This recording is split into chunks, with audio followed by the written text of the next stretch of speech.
Salut Martine, Allô comment Pascal, ça va? ça va super bien toi? Moi aussi, très très bien. Euh, c'est ça, aujourd'hui, on a décidé d'aborder la violence conjugale, mais post-séparation. Absolument, Parce que comme tu l'as déjà mentionné dans un ancien épisode, pas à cause qu'on met fin à la relation que nécessairement la violence se termine et prend fin. Donc, on trouvait ça important justement de se pencher sur ce volet-là de la violence conjugale. Pour débuter, je ferai comme une petite définition. Euh, donc, en gros, la violence conjugale post-séparation, évidemment, le mot le dit, là, c'est suite à la séparation. Euh, Puis ça peut se manifester sous toutes les différentes formes qu'on a déjà vues, d'ailleurs, justement, au niveau des formes de violence. Ça peut être exercé justement par un ex-mari, un ex-conjoint, partenaire, etc. Euh, Ensuite de ça, euh, ce qui est également important de retenir, c'est que il y a des variations, des modifications, tu sais, qui peuvent se manifester puis nous aider à voir un petit peu plus clair dans le volet post-séparation.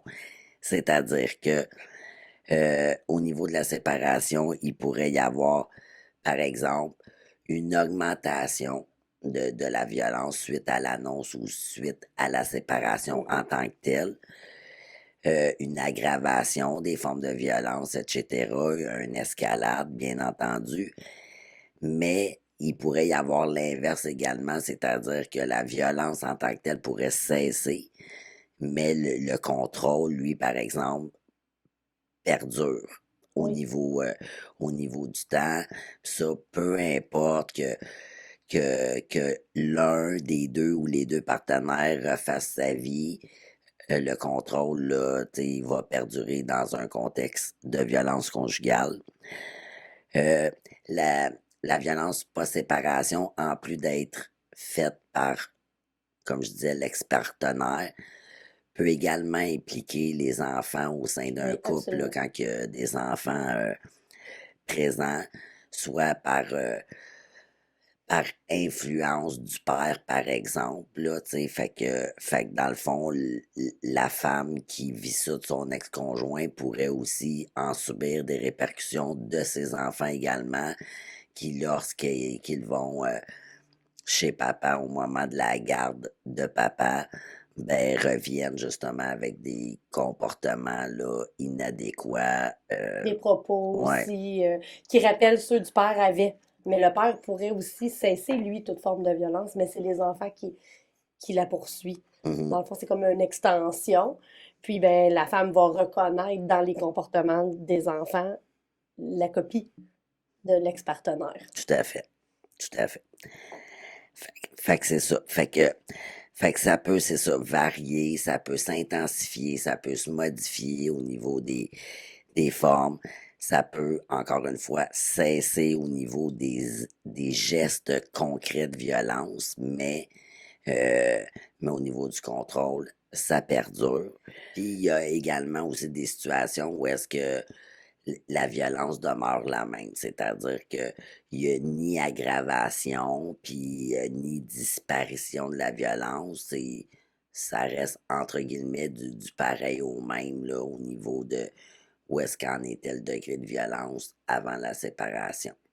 Fait, fait que tout ça est possible, puis tout ça fait en sorte que des fois ça peut être pas toujours clair parce que tu sais, c'est ça, tout ça, Difficile, ouais, difficile c'est à ça. cerner. Donc, quand il y a des changements ou qu'il n'y a pas de changement, c'est là qu'il faut qu'on se questionne, de voir les éléments qu'on va pouvoir nommer bientôt, là. Ouais, effectivement. Puis, tu sais, juste pour nommer quelques chiffres comme ça, ils datent quand même, là, dans le fond, les chiffres que j'ai devant moi, euh, ils datent de 1999 et ils viennent de où? Ça vient, dans le fond, toutes les informations là, qu'on vous partage aujourd'hui, ça vient du CRIVIF, qui est le Centre de recherche interdisciplinaire sur la violence familiale et la violence faite aux femmes. C'est vraiment des chiffres qui sont super intéressants, puis une place qui lutte vraiment beaucoup contre la violence. Une très bonne référence dans notre cas. Là, je vous mettrai les liens aussi. Vous avez les liens là, pour pouvoir aller s'aîner et valider toutes les informations qu'on vous Ouais, partage. revoir ou aller relire justement les informations d'aujourd'hui, puis il y a des petits tests aussi, ou peu importe, là, qui peuvent être hyper pertinents à votre réflexion. Donc, au niveau de mes chiffres, c'est que ça disait que 172 000 Canadiennes ont subi une forme quelconque de violence après la séparation. Parmi celles-ci, 22% mentionnent que la sévérité de la violence a augmenté. 40% rapportent que la sévérité est demeurée la même. Puis 37% disent que la violence a débuté après la séparation. Fait qu'il Mhm. pouvait y avoir, par exemple, du contrôle quand même, de la manipulation, etc. avant, mais que la violence, c'est ça, c'est vraiment présenté au moment là, que la séparation a eu lieu. Donc, ensuite, c'est ça. Là, justement, je disais, ça peut être différentes Oui, formes. ben, j'en reviens là exactement là, par rapport aux formes de violence qu'on a vues là, précédemment, c'est sensiblement les mêmes là, ok? On va pas rentrer dans tous les détails de chacune parce qu'on vous l'a dit, il y en a qu'on verra en plus profondeur dans d'autres épisodes, mais là c'est pour vous donner des exemples par rapport à ces formes de violence là, comment ça peut se manifester une fois qu'on n'est plus en couple. Parce que là, on en a parlé pendant qu'on est en couple, mais c'est sûr que quand il y a une séparation, les manifestations sont différentes. Donc, si on parle, mettons, on donne l'exemple de la violence physique, ben ça c'est sensiblement la même chose, là. C'est, mettons, on va lancer des objets en la direction, peut essayer de vous bousculer quand il vous voit, ou ben, il pourrait tenter vraiment de vous agresser là, physiquement. Ça reste la même chose, on parle d'une agression physique. Euh, Là, ce qu'on rajoute, c'est ici le harcèlement. Le harcèlement qui est une forme de violence psychologique, là, mais qui a vraiment un point en lui seul parce que c'est un acte criminel. Mhm. Donc, c'est important de nommer là, c'est quoi du harcèlement. Le harcèlement, là, c'est un ex-mari, un ex-conjoint, un ex-partenaire, ça pourrait être même n'importe quelle autre personne dans votre vie là, qui agit comme ça, c'est du harcèlement. Flâner proche de votre maison. Hein? C'est bizarre, vous voyez son auto passer devant chez vous régulièrement. Puis vous savez très bien qu'il n'y a pas d'affaire là, tu sais, qu'il ne travaille pas à côté de chez vous, que ses amis ne restent pas sur la même rue que toi, peu importe, mais que tu sais qu'il. Il n'y a pas de raison, là. C'est ça. Valable, il n'y a rien. Euh, Communique à plusieurs reprises avec vous de diverses façons, que ce soit par les réseaux sociaux, texto, courriel, téléphone, laisser des notes sa voiture, faire des graffitis sa maison, euh, sans votre consentement, bien entendu. Là. On parle plus d'une discussion où est-ce qu'on accepte d'avoir une discussion. On parle de je t'ai demandé de me laisser tranquille et que la personne continue, Mhm. puis de diverses façons, mais parfois de plusieurs façons en même temps.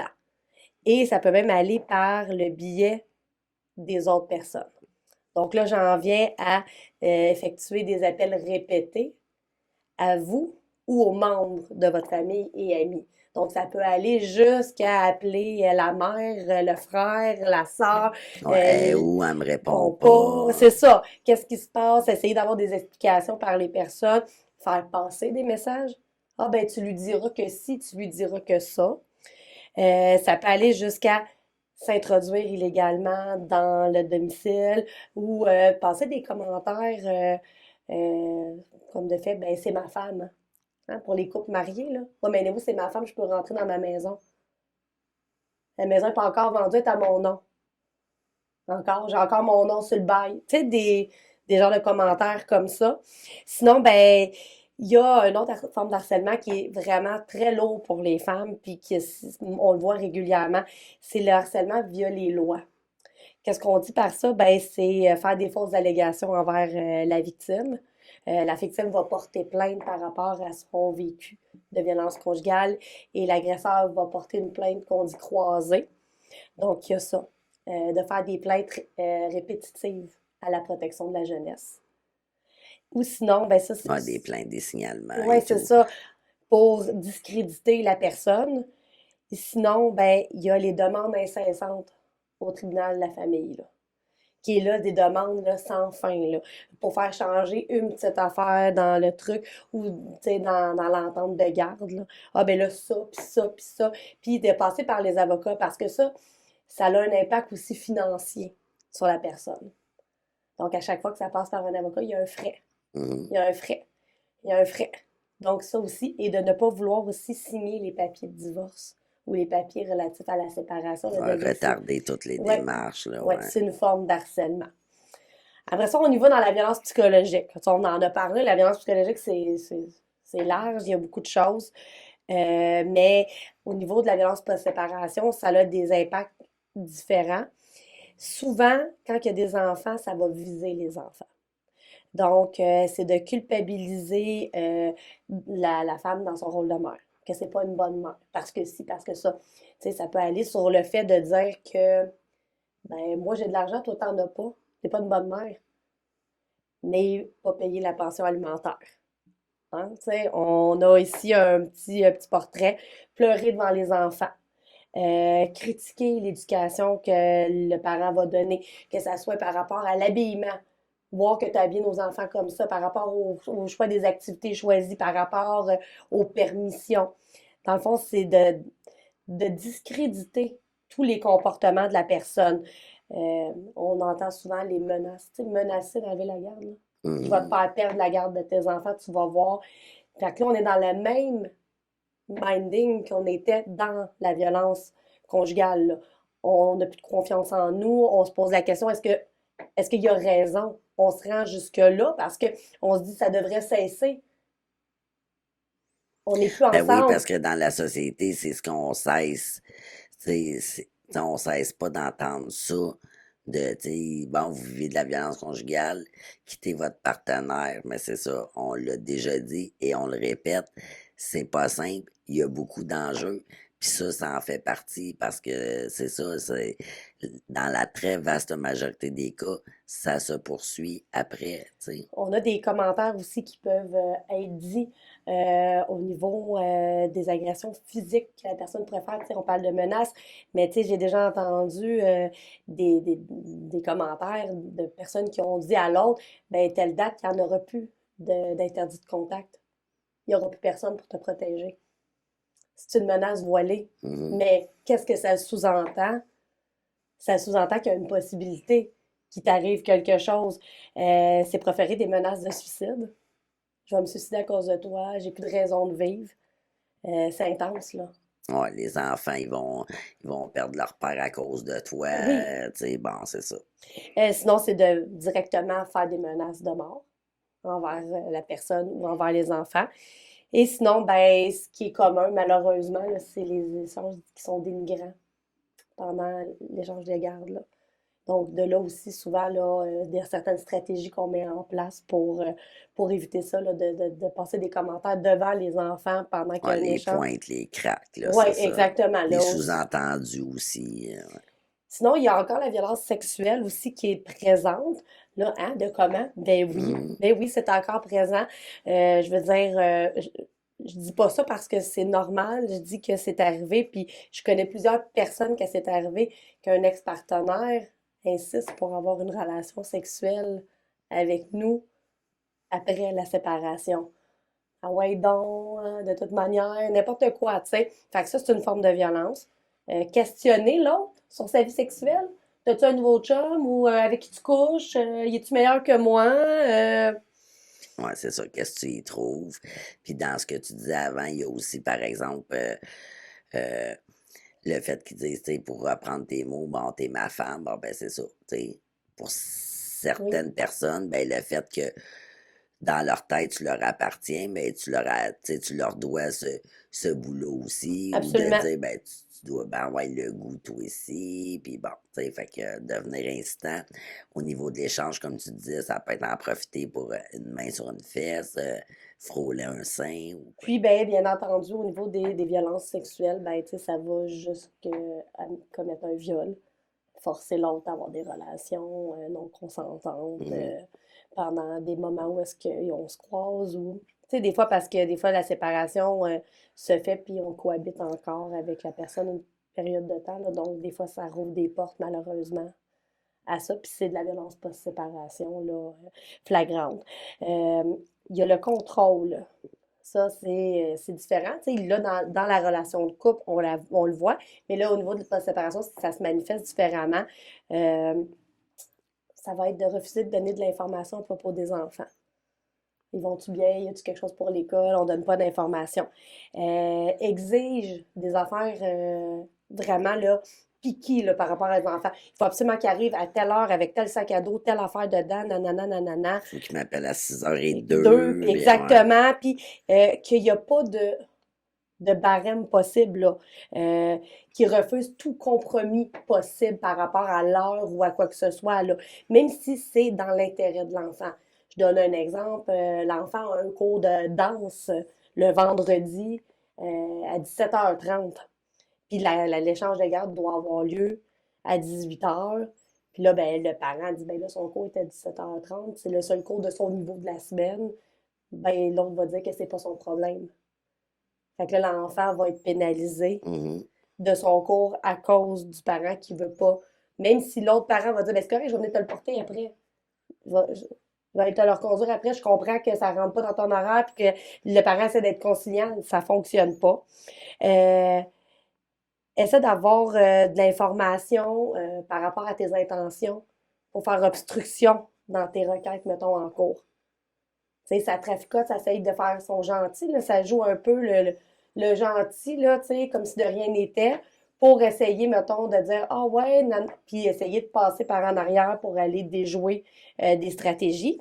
Parce que, je ne sais pas si on l'avait déjà nommé, en violence conjugale, on recommande pas l'utilisation d'un médiateur. Mhm. Pour la séparation, on va recommander un avocat justement pour éviter qu'il y ait le contrôle du partenaire sur l'autre, puis que la personne qui est contrôlée accepte des requêtes juste pour terminer le moment le plus rapidement possible, puis qu'elle s'en retrouve perdante, puis que dans le fond, il y a une entente qui a été signée, puis que Puis c'est ça. avec laquelle elle n'est pas d'accord, là. Exactement. Donc, tu es vraiment dans un processus d'affirmation, puis de faire valoir ses droits, puis que ça soit juste et équitable. Sinon, ben, il étire le temps pour que ça dure plus longtemps, l'échange des enfants. Ou quand il y a une discussion téléphonique à avoir, c'est long avant que tu réussisses à avoir la réponse. Il faut maintenir le plus longtemps possible l'emprise, sa personne, que tu sois là, que tu vives le malaise le plus longtemps possible. Donc ça, c'est toutes des façons de garder le contrôle après la séparation. Et bien sûr, ben, il y a la violence verbale, ben, qui est aussi simple de hausser le ton, crier, puis sacrer après la personne, ou l'insulter, Mhm. dire des commentaires comme ça. Donc, c'est toutes des façons que ça peut se manifester. Est-ce que tu avais quelque chose à rajouter par rapport à ces manifestations-là, Pascal? Ouais, mais au niveau de ton petit bout de harcèlement, quand tu as parlé aussi que, que parfois c'était au niveau de la loi.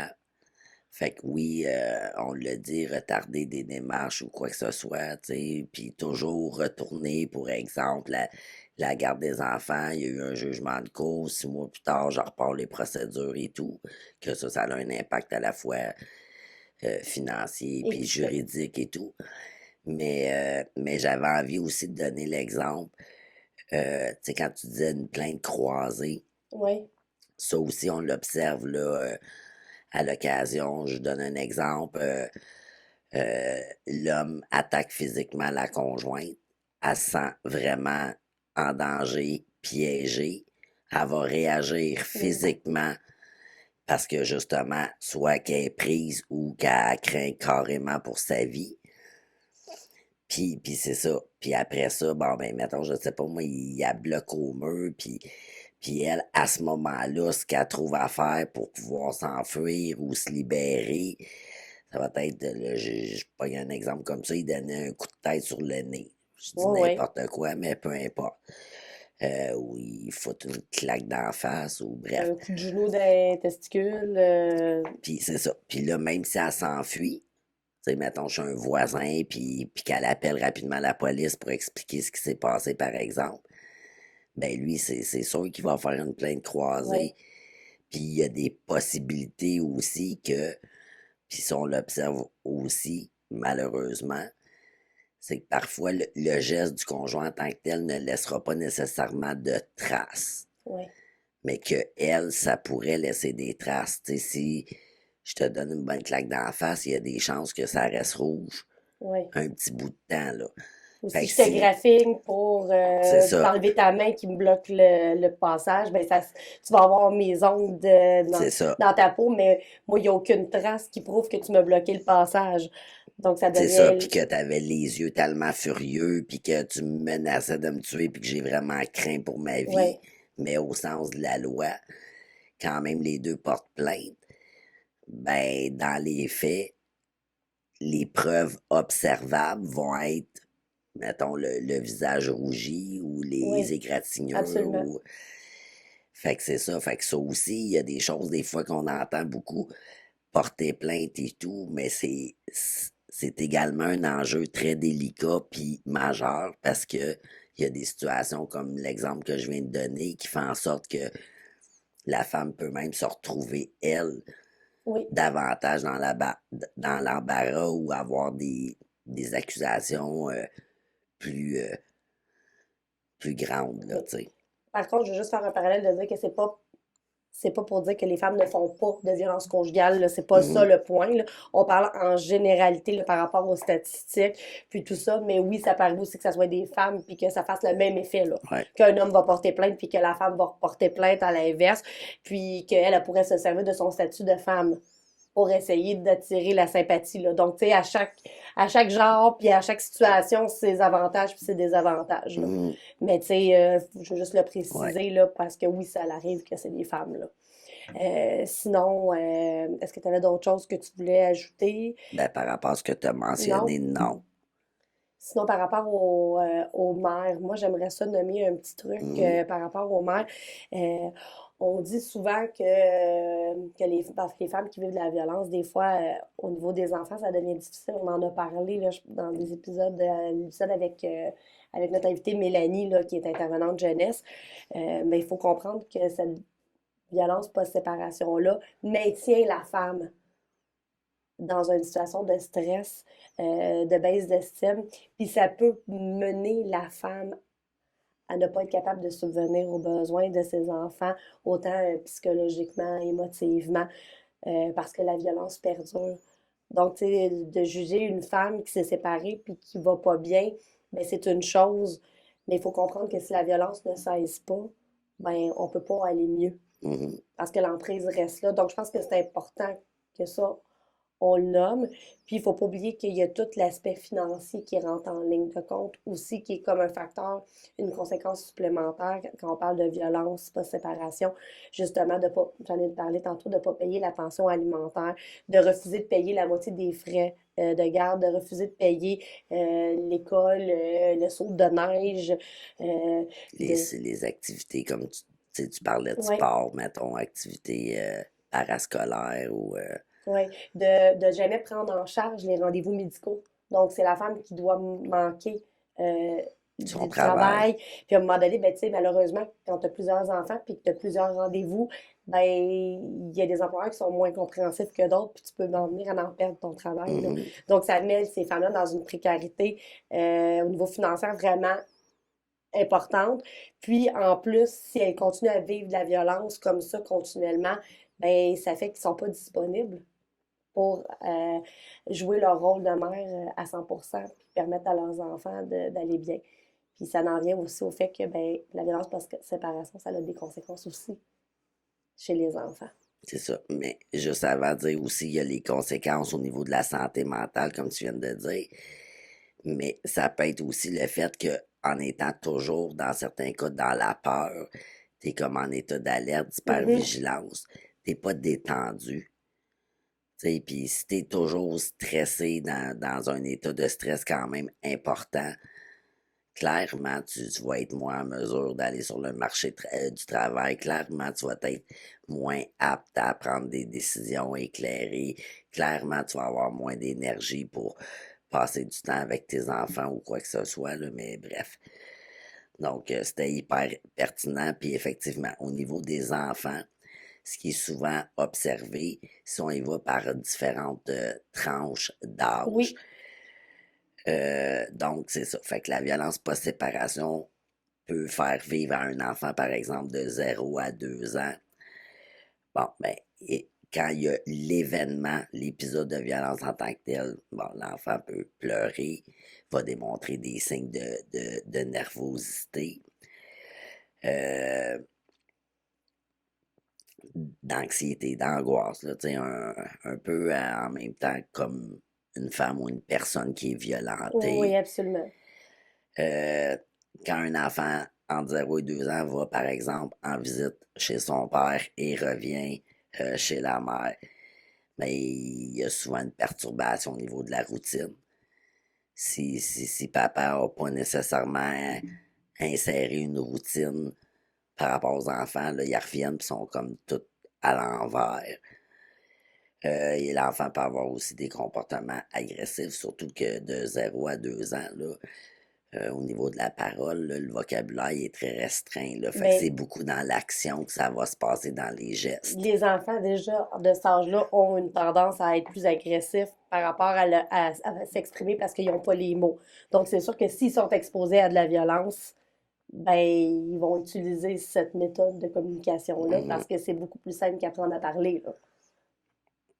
Oui, tout à fait. Euh, donc, c'est ça. Puis, fait que là, il peut y avoir également bon, ben, des troubles au niveau du sommeil, de l'agressivité. Entre 3 et 9 ans, donc là, il va y avoir davantage de l'agitation, euh, une indiscipline, des demandes aussi de voir le papa, puis qui peuvent être quand même importantes, là, tu sais, persistantes. Puis là, ça peut sembler peut-être un peu étrange, là. Tu sais, certains vont peut-être se dire, ben, dans le cas d'un père qui est violent, qu'est-ce qui ferait en sorte que un enfant puisse faire la requête d'aller chez papa aussi souvent, par exemple? Moi, j'ai mes idées par rapport à ça, mais je sais pas si toi, tu voulais dire, tu sais, qu'est-ce qui fait que l'enfant Ben, veut aller chez son il père va, malgré oui, qu'il peut avoir peur parce ou qu'il quoi que va ce soit? réclamer le père, puis il va refuser, mettons la mère, là, ça pourrait être l'inverse, là, mais il refuse le parent qui est correct, puis il va réclamer le parent qui a des comportements pas corrects, parce qu'il va essayer souvent d'avoir l'amour de ce parent-là. Fait qu'il essaie de trouver des stratégies pour avoir l'amour parce que c'est pas parce que ton parent il est inadéquat que tu l'aimes pas. Là, on en a déjà parlé. Là. L'amour est là pareil. Donc, puis souvent, ben, des fois, le parent agresseur va avoir des comportements négatifs sur l'autre parent. Donc, ça peut jouer dans la tête de l'enfant qui va se dire, ben, mon père a raison, puis mon comportement n'est pas correct à cause de ma mère. Parce que souvent, c'est ce qui va être répété. T'agis comme ça, c'est à cause de ta mère. C'est à cause de ta mère si t'agis de même. Donc, veux pas, entre 3 et 9 ans, euh, Ouais, on, c'est la, relativement facile à le manipuler, là, un discernement enfant. Ouais, ouais. d'un enfant, je veux dire, on ne peut pas s'attendre à ce qu'il y ait une réflexion par rapport à ça. Surtout si la mère n'est pas disponible parce qu'elle vit de la violence encore. Fait que ça se peut que peut-être que c'est plus le fun aussi chez papa. C'est des pistes que Mhm. j'amène comme ça, là. Mais c'est tout à fait pertinent parce que justement, dans cette tranche d'âge-là, ils peuvent être plus facilement manipulables, comme je disais. Puis ça fait en sorte aussi que, à travers différentes stratégies que les personnes à comportement violent utilisent, justement la manipulation. Euh, Attends un peu, je vais reprendre mon fil. C'était quand même bien ce que je voulais dire. T'es T'es capable. bonne. T'étais rendu à la manipulation. Ouais, c'est ça. Euh, C'était quoi? Ah oui, c'est ça. Le père, il peut avoir tendance à jouer à la victime. Oui, Tu sais, absolument. fait qu'une des raisons de demander à voir papa, c'est peut-être parce que justement la stratégie du père fait en sorte que l'enfant se sent coupable ou l'enfant se sent responsable de son parent, puis Mm. qu'il y a des inquiétudes puis des soucis pour ce parent-là parce que veut pas, tu sais, l'enfant va aimer ses deux parents, puis on en a parlé justement.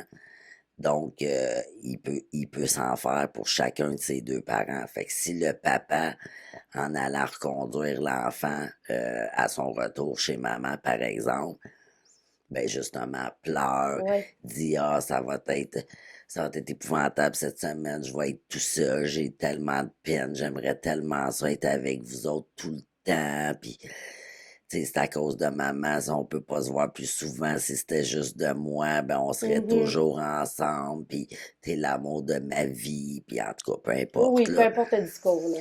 Fait que c'est ça. Fait que, tu sais, fait que ces stratégies-là, ils peuvent être aussi euh, avoir de l'impact chez l'enfant, puis que justement, il se sent, comme je disais, Si- coupable ou responsable de J'ai son déjà parent qui vu. semble être en détresse, tu sais. Ouais, puis j'ai déjà vu aussi des parents avoir un discours par rapport à, mettons que dans l'entente de garde, il doit faire un appel par semaine, mettons. Puis, ben, le parent, il n'est pas disponible ou il répond pas, mais il va aller dire à l'enfant que c'est l'autre parent qui n'a pas appelé. C'est pas vrai, maman n'a pas appelé. Moi, j'attendais que tu m'appelles. Puis la mère, elle n'aura pas dit qu'il n'était pas disponible. Ah, ben, je comprends pas, ça fonctionne pas, on va réessayer plus tard. Il doit avoir arrivé quelque chose à papa, son téléphone ne fonctionne pas.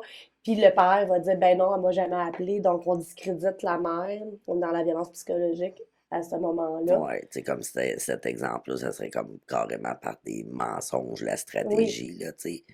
Puis l'enfant est trop jeune pour savoir qui dit vrai, qui dit faux, là. C'est avec le temps qu'il va faire exactement. certains constats. Euh, Donc, c'est ça. Puis au niveau des comportements chez les enfants de cette tranche d'âge-là, de 3 à 10 ans, ben, autant l'enfant pourrait être, par exemple, très renfermé, tu sais, Mhm. une nature plus... euh, Introverti. ouais, c'est ça le mot que je cherchais, merci. Euh, ou pourrait, à l'inverse, avoir des comportements très, très rebelles, très agressifs, très... Oui, c'est ça, très, très imposants. Il peut y avoir, ça on l'a déjà abordé aussi, un peu comme des problèmes de santé, que ce oui. soit même physique ou, tu sais, le terme que j'avais utilisé lors de cet épisode-là, c'était Psychosomatique, psychosomatique. oui. Fait que tout ça peut rentrer en ligne de compte. Si on y va avec la catégorie des 10 ans et plus, donc encore une fois, il y aurait des changements dans le comportement chez l'enfant à son retour du parent qui est agresseur, si je peux dire comme ça. Euh, Il peut s'en aller directement dans sa chambre sans même prendre la peine De dire de te bonjour. saluer Oui, oui. exactement.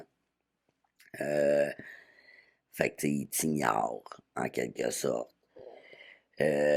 Ou il te critique également et tout. Il y a beaucoup de, là je vais dire maman encore une fois, mais il y a beaucoup de mamans qui disent même à un moment donné qu'ils en viennent à plus reconnaître leur enfant. Soit qu'ils voient le père à travers le comportement de leur enfant, ou au contraire, ils les reconnaissent plus. Ouais. L'enfant semble agir avec des valeurs ou des choses qui ont été inculquées, mais plus du tout. Là, il est comme à l'opposé de tout ça. Il peut y avoir des enfants, comme je disais tout à l'heure, il y en a qui vont réclamer le papa parce qu'ils sont comme manipulés, mais il y en a d'autres que, en vieillissant, ils peuvent davantage se positionner, ne plus vouloir aller chez le père pour différentes raisons, dont, entre autres, la peur, par exemple. Ça peut être des enfants qui deviennent très anxieux aussi. Mm. Donc, c'est ça. Fait que les conséquences, ils peuvent être vraiment diverses ou différentes. Il y a un impact au niveau scolaire aussi, au niveau du réseau social, des amis, difficultés de concentration, À la limite, il pourrait y avoir aussi des problèmes alimentaires qui peuvent Oui. se développer à ce moment-là. Euh, Je dirais même, tu sais, parce que là, à 10 ans et plus, on parle des adolescents, des fois, il va y avoir des comportements à risque aussi que les enfants peuvent aller chercher parce que, veut pas, à l'adolescence, on est aussi en recherche de notre identité. Puis, si on n'est pas capable d'être en lien avec nos parents, ni d'un bord ni de l'autre, parce que soit notre mère n'est pas disponible à cause de la violence, puis notre père, ben, il est agresseur, ben, on va se retourner vers nos amis vont devenir tout notre monde. Déjà, à l'adolescence, c'est pas mal ça qui arrive. Mais là, des fois, on peut peut-être être tenté d'aller vers des gens qui sont moins fréquentables, puis on ne sera pas à l'écoute de nos parents quand ils vont nous dire de faire attention, de mettre des choses en place, puis ben, ça peut mener à des comportements à risque, là, puis de se mettre en danger en faisant des choses qui sont soit illégales ou soit dangereuses littéralement. Puis ça, c'est dans l'optique qu'ils vont vers les autres, tu Oui, sais. parce qu'ils Parce que, peuvent comme je disais, c'est ça, il y en a qui peuvent être plus tendance à s'isoler parce que eux aussi, au même titre qu'un adulte, peuvent ressentir la honte, la culpabilité de ne pas avoir envie d'en parler ou, tu sais, d'être honteux oui. d'amener des amis chez eux en ayant des craintes, etc. Fait que, tu sais, tout ça Parce est qu'il possible. ne faut pas l'oublier, là, à l'adolescence, là, ils sont capables de comparer la maison, comment ça se passe, puis les amis, comment ça se passe. Puis ils sont capables de voir là, ce qu'ils ont, puis ce que les autres n'ont pas.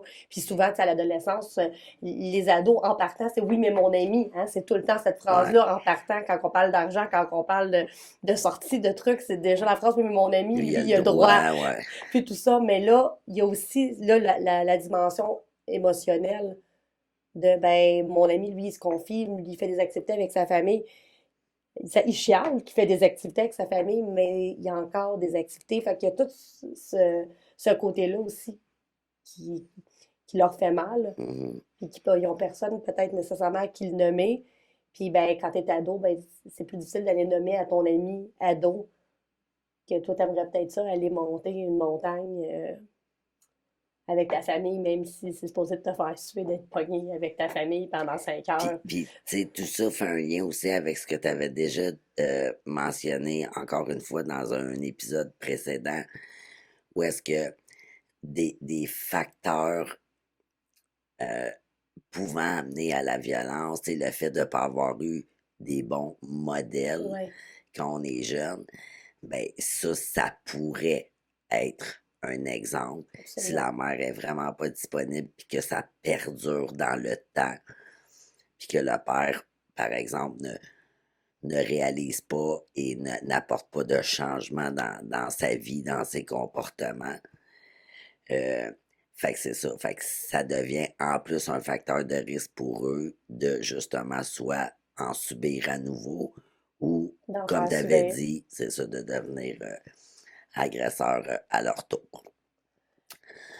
Donc, je pense que ça fait le tour au niveau de la violence conjugale post-séparation.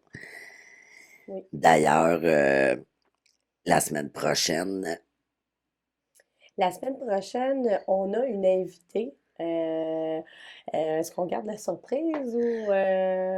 ouais, mais tu sais, c'est juste, c'est en lien avec le sujet Oui, d'aujourd'hui, ça va absolument. faire suite, parce que justement, on veut parler en même temps un peu de solutions ou Oui, de absolument. possibilités. Absolument. C'est l'objectif aussi. Hein, on parle de la violence sous toutes ses formes, sur tous les angles, mais le but aussi, c'est d'avoir une réflexion par rapport à ça, puis de voir qu'est-ce qui est possible de faire. Donc, on a une invitée la semaine Mhm, prochaine. Ça va être le fun. On a bien hâte de vous la présenter. vraiment. Puis sinon, ben, tu sais, moi, je vous invite vraiment là, à aller sur le CRIVIF si jamais vous vous questionnez par rapport à la violence post-séparation, puis que vous croyez peut-être en vivre via un petit questionnaire. C'est un questionnaire oui ou non, là. Donc, avec des éléments d'exemple. Donc, vous pouvez aller le remplir. Sinon, ben, bien entendu, vous pouvez aussi contacter le SOS Violence Conjugale parce que c'est pas juste pour la violence pendant, là. Ça Ouais, traite aussi la violence post-séparation, là, donc n'hésitez pas à faire appel à eux au 1-800-363-9010 et ce 24 heures sur 24, 7 jours sur 7. en plein ça. Sinon, on nous suit où? Bien entendu sur YouTube, Facebook, Instagram, Twitter et TikTok, bien sûr. Likez, partagez, aimez-nous, on vous aime. Puis sinon, d'ici là, ben, je vous invite à prendre soin de vous. À la semaine prochaine! Bye.